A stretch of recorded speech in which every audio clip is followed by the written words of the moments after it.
गुजरात में समंदर किनारे मेगा डेमोलिशन ड्राइव चल रहा है। सरकार के बड़े बुलडोजर साधारण छोटे बड़े आलीशान घरों को तोड़ रहे हैं। केवल तोड़ ही नहीं रहे, उन्हें मिट्टी में मिला रहे हैं। इन इमारतों पर लोहे का पंजा लगाने से पहले पूरी की पूरी बस्तियों को मानव रहित कर दिया गया है।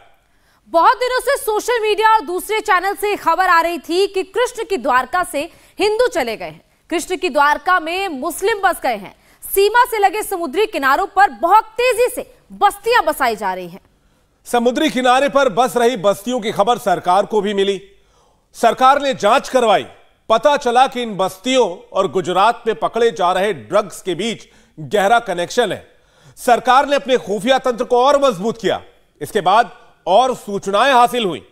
जब सूचनाएं पुख्ता हो गई तो सरकार ने रातों रात कृष्ण की द्वारका में बुलडोजर उतार दिए। पहले वो बुलडोजर कुछ और काम करते रहे, फिर हजारों पुलिस वाले आए और बुलडोजर असली काम पर लग गए।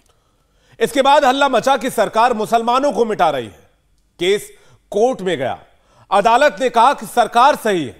हिंदू धार्मिक स्थलों के इर्द गिर्द राष्ट्रीय सुरक्षा के स्ट्रेटेजिक लोकेशन पर समुद्र तट पर अवैध कब्जा देश के लिए घातक है।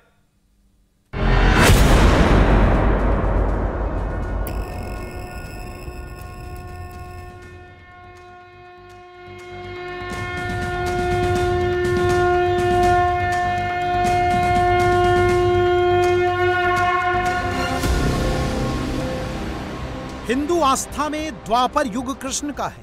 इस मान्यता के मुताबिक 5000 साल पहले गुजरात की द्वारका में कृष्ण का शासन था। यहां वो मथुरा से आए थे। धार्मिक ग्रंथों के मुताबिक जरासंध नाम का राजा मथुरा पर बार बार हमला करता था। इस हिंसा से मथुरा की रक्षा करने के लिए कृष्ण ने समुद्र के बीच बसी नगरी को अपनी राजधानी बनाया और वहीं रहने लगे।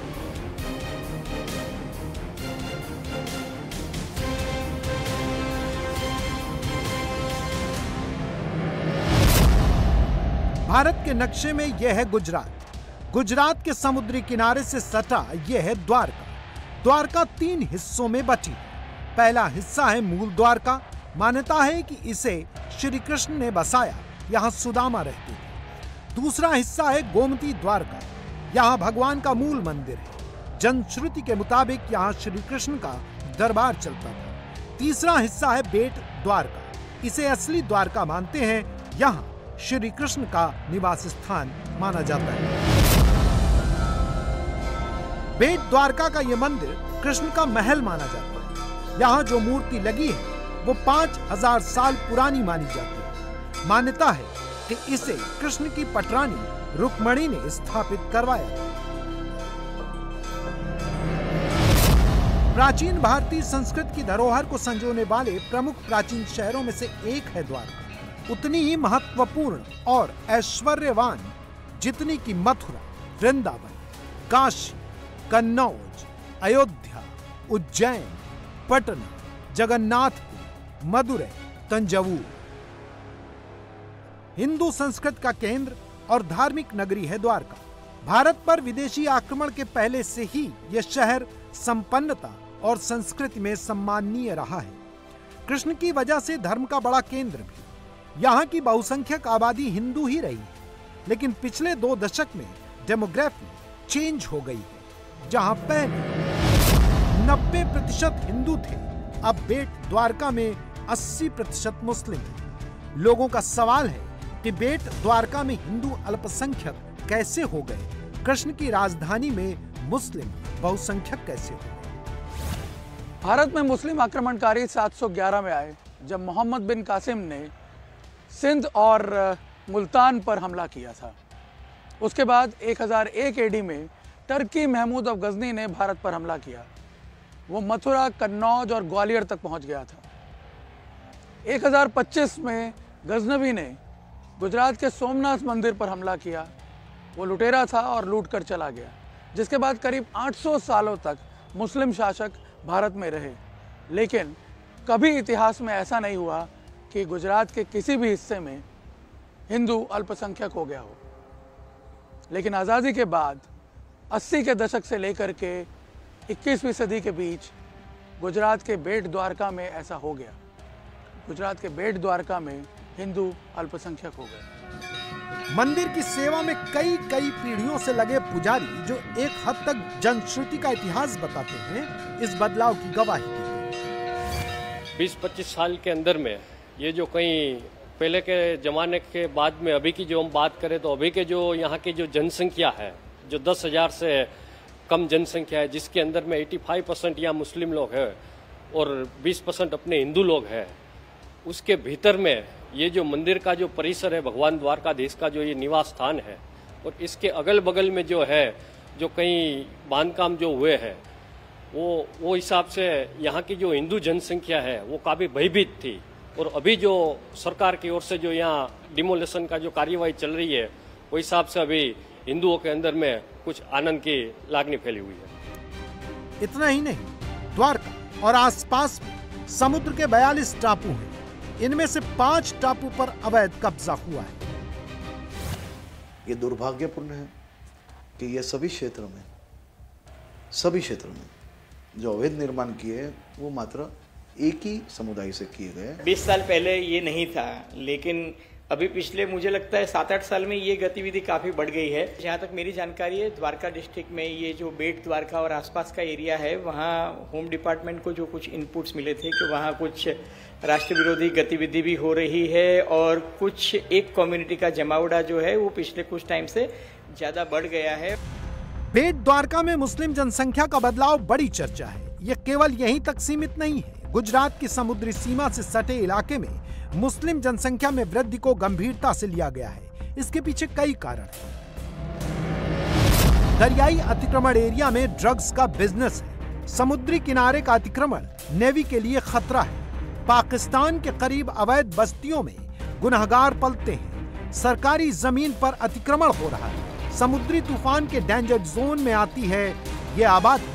सरकार के लिए अवध का मतलब है कि भी कोई भी गैरकानूनी तरह से आगे कुछ भी रख के पीछे गैरकानूनी करेगा तो वो भी नहीं चलाएंगे, ये क्लियर है। यही सबसे बड़ी वजह है।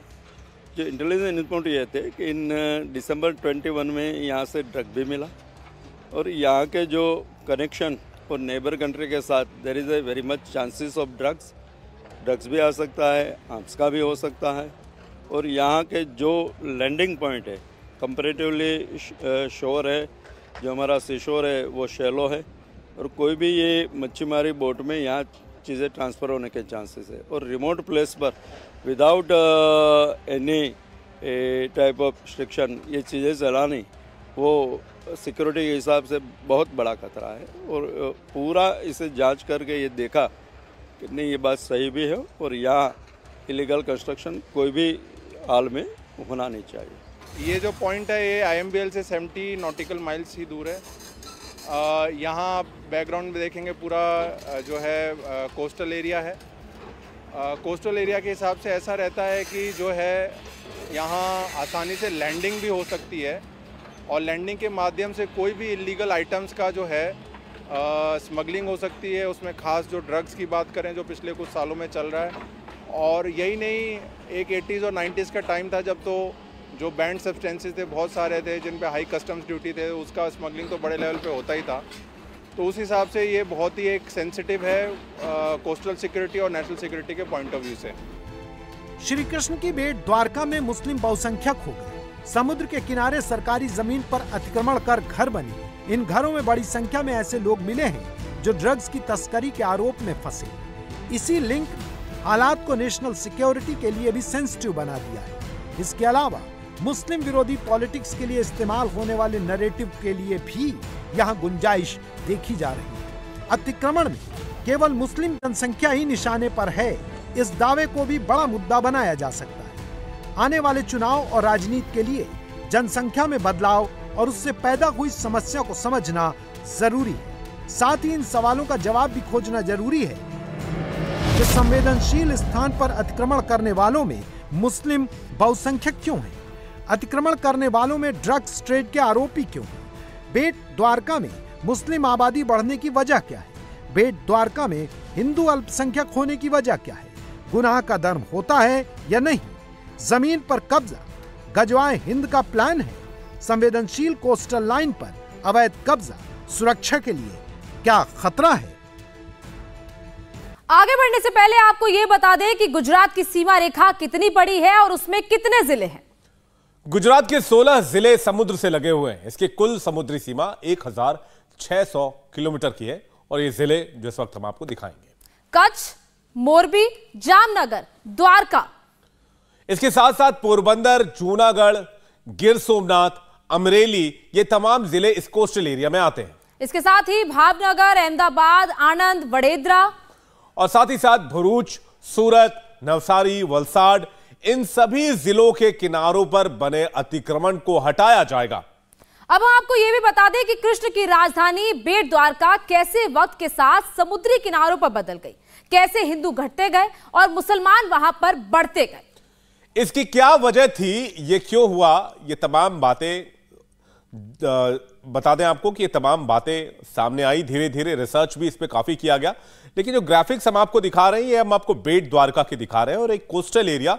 और बताया जाता है कि बेट द्वारका या असली द्वारका, लेकिन धीरे धीरे वक्त के साथ साथ ये पानी में समाता चला गया। और जैसे वक्त गुजरा, हम आपको टाइमलाइन दिखा रहे हैं 1986 से लेकर 2005, 6, 7, 8, 9, 10, और आप देखिए कि कैसे धीरे धीरे बस्तियां यहां पर आपको दिख रही होंगी इस मैप में कि ये जो जिस इलाके में कभी कोई रहता नहीं था, इंसान नजर नहीं आते थे, वहां 2022 तक मात्र 2 दशक में कितनी हाई डेंसिटी पॉपुलेशन देखने को मिली।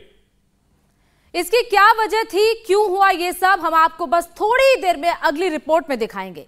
दरअसल 3 साल पहले और 2022 की तस्वीर का फर्क सैटेलाइट से ली गई तस्वीरों के जरिए हमने आपको दिखाने की कोशिश की है। ये तस्वीरें उस मैप के जरिए, सैटेलाइट मैप के जरिए आप देख रहे हैं किस तरीके से 1992 से शुरू हुआ, उसके बाद 2022 तक आते आते वहां पर बस्तियां बढ़नी शुरू हो गई। आबादी इतनी ज्यादा बढ़ गई कि वहां पर जो खाली जगह पहले थी अब वो पूरी तरह भरी हुई दिखाई दे रही है। पूरी जगह पर आपको सिर्फ और सिर्फ वहां पर अब मकान दिखाई देते हैं। बिल्कुल, एक बार फिर से अगर वो हम ग्राफिक्स चलाएं तो आपको 1990 से 2022 तक ये पूरा जो कोस्टल लाइन आप देख रहे हैं, जिसमें आपको हाई डेंसिटी पॉपुलेशन नजर आ रही है, बहुत सारे घर नजर आ रहे हैं, ये पूरा का पूरा इलाका जो है वो 90 के दशक तक पूरी तरह से खाली नजर आता था। यहां पर इंसान नहीं नजर आते थे। अब हम आपको पूरी रिपोर्ट दिखाने से पहले एक और छोटी जानकारी देना चाहते हैं, और वो ये है कि जिस जगह पर अतिक्रमण हटाने की वजह से विवाद हुआ वो जगह कितनी अहम है। अब हम आपको द्वारका से लगे समुद्री क्षेत्र की सुरक्षा दिखाते हैं ताकि आपको समझ आए कि यह जगह कितनी ज्यादा सेंसिटिव है।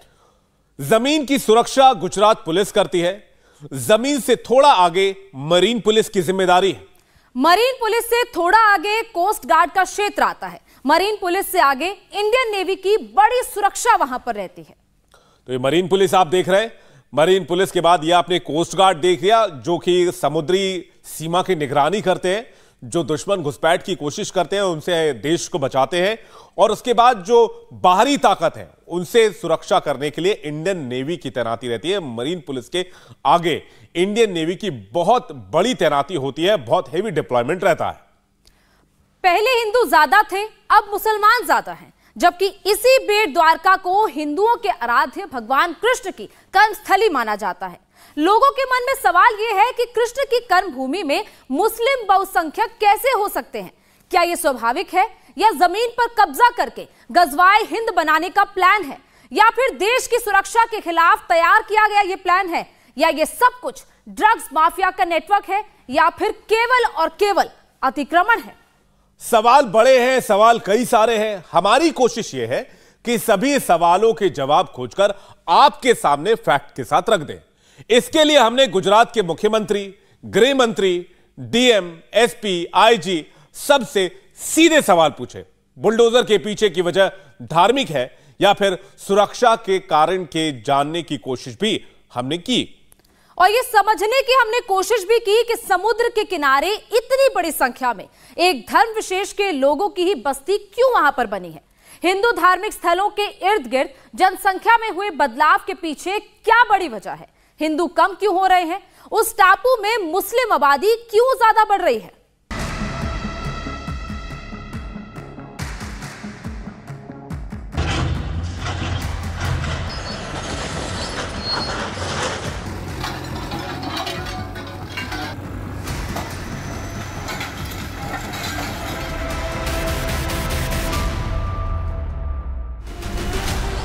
केवल मस्जिद पर क्यों चल रहा है बुलडोजर? केवल मजार पर क्यों चल रहा है बुलडोजर? केवल मुस्लिम के घरों पर क्यों झपटा है पीला पंजा? शिव मंदिर को क्यों छुआ नहीं गया?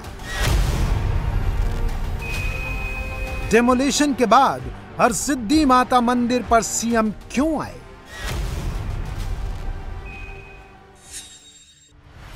मैसेज में तो क्लियर है कि भाई गुजरात में कोई भी अवैध तरीके से बांधकाम हो या कोई भी प्रवृत्ति अवैध तरीके से होगी वो नहीं चलाएंगे हम। उसकी ये कार्रवाई और ये कोस्टल एरिया जिस तरह से अब मेरे पास है गुजरात में, वो सारा कोस्टल एरिया कहीं पर भी कोई भी अवैध कार्य यहाँ से ना हो। सिक्योरिटी पॉइंट व्यू से ही ये बात है कि भाई दोनों तरफ से इलीगली यहाँ भी हो सकता है और इंटरनेशनली भी कोई भी अवैध यहाँ ना हो, कोई भी गतिविधि ना हो गैरकायदेसर।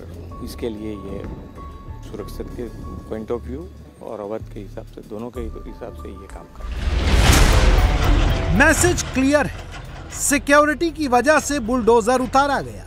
बुलडोजर एक एक करके कृष्ण की नगरी देवभूमि द्वारका के बेट द्वारिका,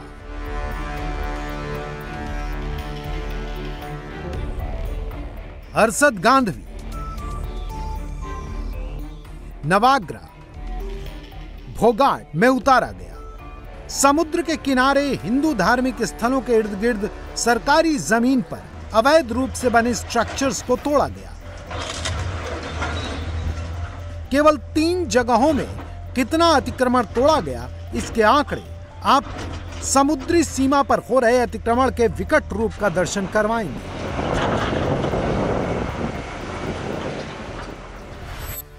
छह महीने में 4 जगह पर 17.75 लाख वर्ग फीट जमीन से 1372 लाख की संपत्ति अतिक्रमण से मुक्त कराई गई। इसमें 43 धार्मिक निर्माण, 164 कॉमर्शियल निर्माण, 575 मकान, 782 कुल ढांचे ध्वस्त किए गए।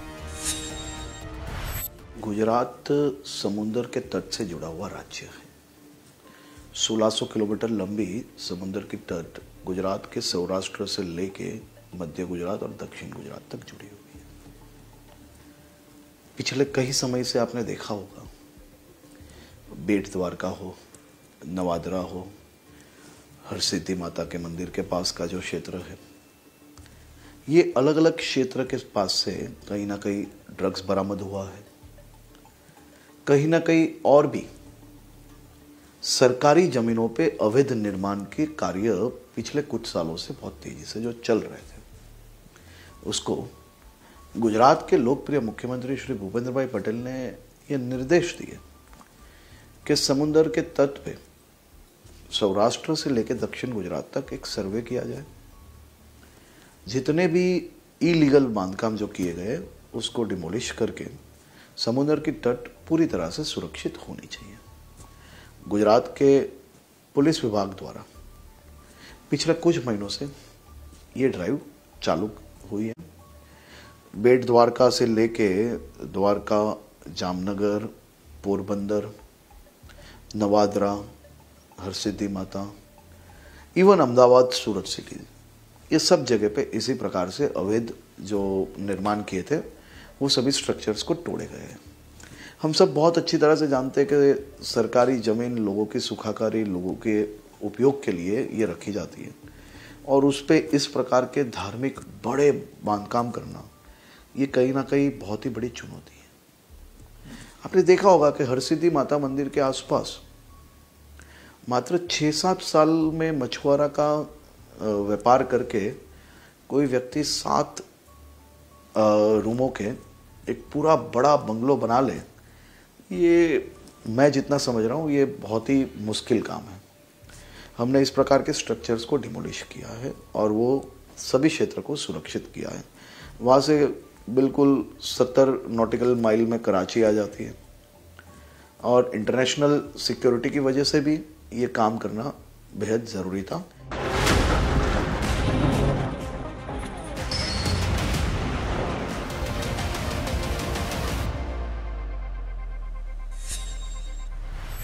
ये जो पीछे आप देख रहे हैं हरसिद्धि माता का मंदिर है जो इस पहाड़ी पर स्थित है। हालांकि अब मंदिर शिफ्ट हो चुका है नीचे, उसी का फ़ायदा इनफैक्ट उठाया गया। ये पहाड़ी के पीछे की जो पूरी जगह है, अगर ये आप देखें, पूरा ये एक फ़िशिंग लैंडिंग पॉइंट है और यहाँ पे फ़िशिंग के नाम पे सारी एक्टिविटी शुरू होती है और उसके बाद आप देखिए देखते देखते ये पूरा का पूरा इलाका, ये अभी आज जो आपको मलबा दिख रहा है यहाँ पे, ये पूरा यहाँ पे इलीगल स्ट्रक्चर खड़े हो गए थे। और हर्षद गांधवी में गृह मंत्री और मुख्यमंत्री दोनों हरसिद्धि माता के मंदिर में पूजा करने पहुंचे। अतिक्रमण हटाने के बाद जब दोनों यहां आए तो इसके राजनीतिक संकेत भी समझे गए। सरकार ने भले ही हरसिद्धि माता मंदिर और शिव मंदिर के रास्ते में पड़ने वाली अपनी जमीन मुक्त करवाई हो, राष्ट्रीय सुरक्षा में यह कदम उठाया हो, लेकिन जो लोग डेमोलेशन के खिलाफ हैं, उनके लॉजिक हिंदू मुस्लिम में फर्क का दावा कर रहे हैं।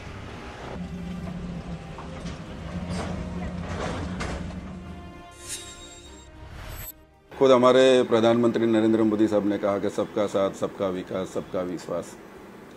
लेकिन पिछले कुछ सालों, कुछ टाइम से देखें तो मुसलमानों के साथ जो कुछ हो रहा है तो ऐसा लग रहा है मुसलमानों का विनाश होता हुआ दिखाई दे रहा है। हर्षद बंदर है, नावद्रा है, भोगात है, देवभूमि द्वारका है, वहाँ पर बहुत सारी बस्तियाँ उछाड़ी जा रही। 40-50 साल से मतलब वो लोग वहाँ पर रह रहे थे। चलिए मान लेते हैं कि बस्ती जो जगह थी वो सरकारी अतिक्रमण पे बनाई गई, गैरकायदेसर थी, ये भी बात मान लेते हैं। लेकिन ऐसे तो बहुत सारी जगह हैं। हम हमारे अहमदाबाद शहर में बात करें तो बहुत सारी गैरकानूनी जगह हैं, बहुत सारे गैरकानूनी मकान हैं। खुद इसको हाईकोर्ट में सरकार ने खुद ने इसको माना है और इम्पैक्ट फील्ड लेके उसको कायदेसर कर रही है। बहुत सारे स्लम्स एरिया थे रिवर फ्रंट में या वासना में, तो उसको भी उन्होंने सरकार ने मकान दे। ये कोर्ट हाईकोर्ट में था। एजी ने खुद ने हाईकोर्ट के अंदर कहा था कि ठीक है हम इनके वैकल्पिक व्यवस्था के बारे में हम इसके बारे में सोचेंगे। लेकिन जब जजमेंट हुआ तब ऊपर से पता नहीं क्या ऑर्डर आया कि डायरेक्ट उसका डिमोलिशन का वो हो गया। कोई भी छोटा व्यक्ति काम करके मेहनत करके वो कमाई, लेकिन वो मेहनत के नाम पे, रोजी रोटी के नाम पे इस प्रकार के अवैध निर्माण करना, ये बहुत ही बड़ा ये देश के लिए थ्रेट हो सकता था। तो हमने इस प्रकार के जो बड़े बड़े मकान जो बनाए थे, मतलब आप समझ सकते हो 5 रूमों के, 6 रूमों के, 7 रूमों के अगर मकान बनाते हैं वो गरीब या मछुआरे नहीं हो सकते। तो उस प्रकार के जितने भी इलीगल कंस्ट्रक्शन किए थे वो सभी को डिमोलिश किए गए और ये करना ये बेहद ज़रूरी था। जो द्वारिका के अंदर पूरा जो कैंपेन चलाया गया है उसका मेन उद्देश्य ये था कि किसी प्रकार के सरकारी जो लैंड होती है उस पर एनक्रोचमेंट नहीं हो। और आपको पता है कि काफ़ी गुजरात का जो दरिया किनारा है काफ़ी सेंसिटिव है, 1600 किलोमीटर की कोस्ट लाइन है और पूरा पाकिस्तान सबसे नियरेस्ट हमारा दरिया किनारा लगता है। तो इस दरिया के जो कोस्टल एरिया में सब प्रकार की जो ड्रग्स, आर्म्स और इसे काफ़ी इंटेलिजेंस इनपुट समय समय पर मिलते रहते हैं। हमारी लोकल इंटेलिजेंस भी काफ़ी टाइम आती रहती है। तो ये किसी प्रकार से देश की सुरक्षा के लिए एक भविष्य में भी पूर्ण खतरा हो सकता है। तो किसी प्रकार की कोई तकलीफ नहीं पड़े, पूरा हमारा दरिया सेफ सिक्योर रहे और गुजरात की सिक्योरिटी और उसकी जो भाईचारा है वो इंटैक्ट रहे। इस हेतु से हम लोगों ने ये पूरा जो द्वारिका के अंदर जो अनऑथराइज्ड गवर्नमेंट लैंड के ऊपर जिन लोगों ने अतिक्रमण किया हुआ था उसको हटाने का हम लोगों ने प्रयास चालू किया है।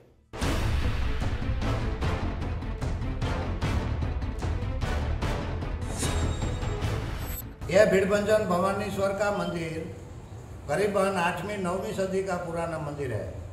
पुजारी में मेरा पूर्वज जो जब रावण जाम से हमारा जामनगर का जाम साहब रावण जाम थे तब से है।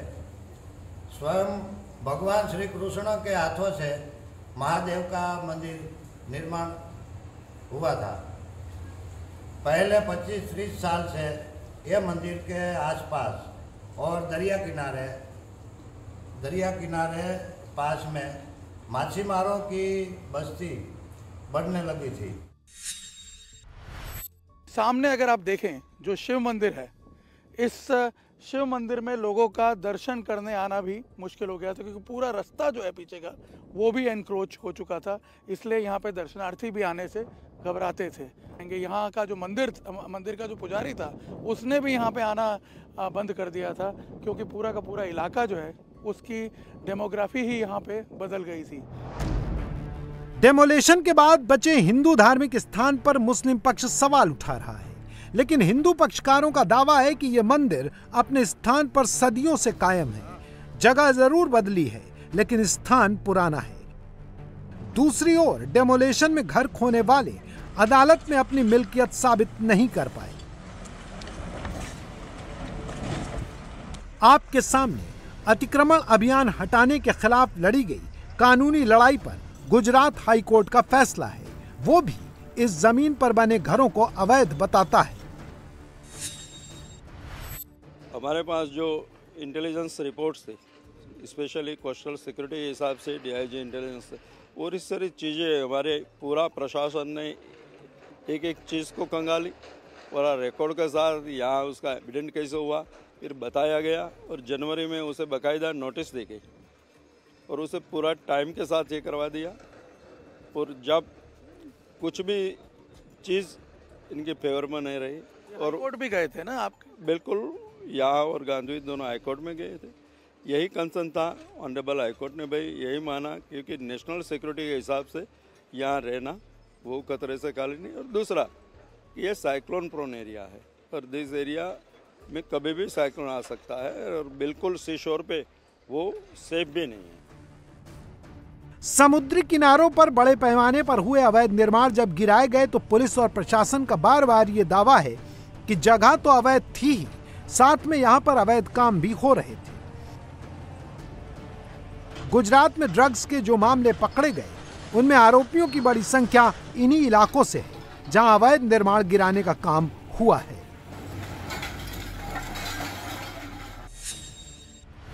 यही घर ये जो इस वक्त तोड़ा जा रहा है, यहाँ पे करीब 1.5 साल पहले 100 करोड़ का ड्रग्स पकड़ा गया था। इसी पर्टिकुलर घर में आप अंदाज़ा लगा सकते हैं कि इससे उस पूरे इलाके की सेंसिटिविटी जो है वो कितनी बढ़ जाती है। देखिए, ये एरिया नेशनल सिक्योरिटी के पॉइंट ऑफ व्यू से बहुत सेंसिटिव है। हमारे माननीय एचएम साहब, संघवी साहब और जो डीजी साहब हैं उनका एक ड्रग्स के विरुद्ध जीरो टॉलरेंस की पॉलिसी है। इसी के भागरूप 2021 में हमारी एटीएस जो है यहाँ पर एक केस किया था। ये घर जो है उसमें आरोपी उस गुनाह में अनवर अनु उर्फे अनु मूसा पटेलिया है। इसके घर से 100 करोड़ जितना जो है हेरोइन मिला था। आसपास की जो मिलकत है वो भी उनकी जॉइंट प्रॉपर्टी है। अनु मूसा पटेलिया है, ये भी फिशिंग की एक्टिविटी में इन्वॉल्व, फिशिंग की एक्टिविटी संकड़ाला था, इसी से जुड़ा हुआ था और उसके घर से तब ये ड्रग्स मिला था। अभी वो फिलहाल जेल में है। और ये जो प्रॉपर्टी टूट रही है ये भी उसी की है? ये उनके फैमिली प्रॉपर्टी है, जॉइंट प्रॉपर्टी है ये सब, और सब इलीगल है। आपको दिखाते हैं, ये देखिए कि फिशिंग एक्टिविटी से किस तरह से इतनी बड़ी बड़ी जो प्रॉपर्टीज़ हैं वो खड़ी कर ली जाती हैं। अब आप अंदाज़ा लगाइए, खाली फिशिंग से इतना सब तो नहीं हो सकता, ज़रूर इलीगल एक्टिविटीज़ चल रही थी और उसकी वजह से यहाँ पे आप देख सकते हैं पूरे इलाके में ये जो इतनी बड़ी बड़ी प्रॉपर्टीज़ लोगों ने खड़ी कर ली हैं। ड्रग्स तो इसी घर से भी पकड़ा गया था। ये रेगुलर मछुआरे के व्यापार से जुड़े हुए लोग हैं। इनका रेगुलर IMBL बॉर्डर्स के पास जाना, मछुआरों के बिजनेस के साथ जुड़े हुए लोगों का सीधी सी बात है, वो लोग रेगुलर जाना आना होता रहता है। कहीं ना कहीं मैंने आपको बताया कि पिछले कई समय से जो ड्रग्स के सामने हमारी जो ड्राइव चल रही है उसमें ये स्पॉट्स पे से भी ड्रग्स पकड़ा गया है और ड्रग्स 5-25 लाख रुपए का नहीं, 150 करोड़ 250 करोड़ का ड्रग्स ये स्पॉट से हमने पकड़ा है। तो हमें ये स्पष्ट तौर से हमें ये नज़र आ रहा था कि कहीं ना कहीं ये आने वाले समय में ये बड़ी मुसीबतों का न्योता दे रही है। इस प्रकार की वहाँ पे एक के बाद एक इमारत खड़ी हो रही थी। मुख्यमंत्री जी का स्पष्ट आदेश था कि इस प्रकार के इलीगल कारोबार से जुड़े हुए लोग और सरकारी ज़मीन पे इतने बड़े बड़े मकान बनाना, ये दोनों के सामने सरकार सख्ताई से काम करे और मुख्यमंत्री जी के आदेश से हमने ये एकदम सख्ताई से नीचे तक काम किया। गुजरात के गृह मंत्री के मुताबिक इस इलाके में जो लोग बसे हैं वो दरअसल मछली पकड़ने और बेचने के कारोबार से जुड़े हैं। मछुआरों की कम्युनिटी में मुस्लिमों का बड़ा हिस्सा है। ये आज़ादी के पहले से यहाँ रहते आए हैं क्योंकि विभाजन से पहले यह हिस्सा और आज का पाकिस्तान जुड़ा हुआ था। लिहाजा गुजरात के समुद्री किनारों में मुस्लिमों की अच्छी आबादी है जो मछली की उपलब्धता के हिसाब से अपनी जगह बदलते रहते हैं। लेकिन सवाल ये उठता है कि यहाँ इस इलाके में ही एक खास धर्म के लोगों ने मकान क्यों बनाए? ये लोग लोकल हैं या कहीं और से आए हैं, खुद आए हैं या किसी के कहने पर यहाँ पहुंचे हैं? इनके घरों के पीछे कोई मकसद है या फिर पेशे से जुड़ी जरूरत? कृष्ण की भूमि है ये वगैरह, ये इसका तो फिशिंग का धंधा है, इसलिए बहुत ज़्यादा ये आबादी इसका बढ़ गया। अपना लोग तो यहाँ से निकल जाता है, हर साल 5-10 घर यहाँ से जाता है। हाँ, यहाँ से 5-10 घर अपना हिंदुओं का निकल जाता है, उसका घर यहाँ बढ़ता है। तो ये उसी की वजह से यहाँ इलीगल जो ये कंस्ट्रक्शन वगैरह होना शुरू हो? हाँ, उसी के लिए अपना तो जाते ही है यहाँ से। हर साल 10 आदमी यहाँ से निकल जाता है, हर साल 10 आदमी निकल जाता है। अगर आज से 8-10 साल पहले का अगर इस पूरे एरिया की टोपोग्राफी को स्टडी करें और गूगल मैप्स के जरिए भी देखें तो ये पूरा का पूरा एरिया खाली था और यहाँ पे करीब 115 मकान यहाँ पे खड़े हो गए और कई कमर्शियल स्ट्रक्चर खड़े हो गए। इतना ही नहीं, आप देखिए यहाँ पे ये मदरसा भी बन गया था, ये जो थोड़ा टूटा हुआ दिख रहा है, और एक बड़ी यहाँ पे आप ये देख सकते हैं इबादत खाना जो है ये भी यहाँ पे बन गया था। देखिए, कोई भी प्रॉपर्टी जो कोस्टल लाइन पे है और उसकी अगर ओनरशिप इस्टेब्लिश नहीं है, उसकी जमीन किसकी है ये इस्टेब्लिश नहीं है और उस पे अचानक से कोई स्ट्रक्चर आ जाता है तो वो अपने आप में सबसे बड़ा थ्रेट है। इंडिया टीवी हर वक्त हर जगह डाउनलोड करने के लिए सर्च करें India TV news Google play store या ऐप स्टोर पर।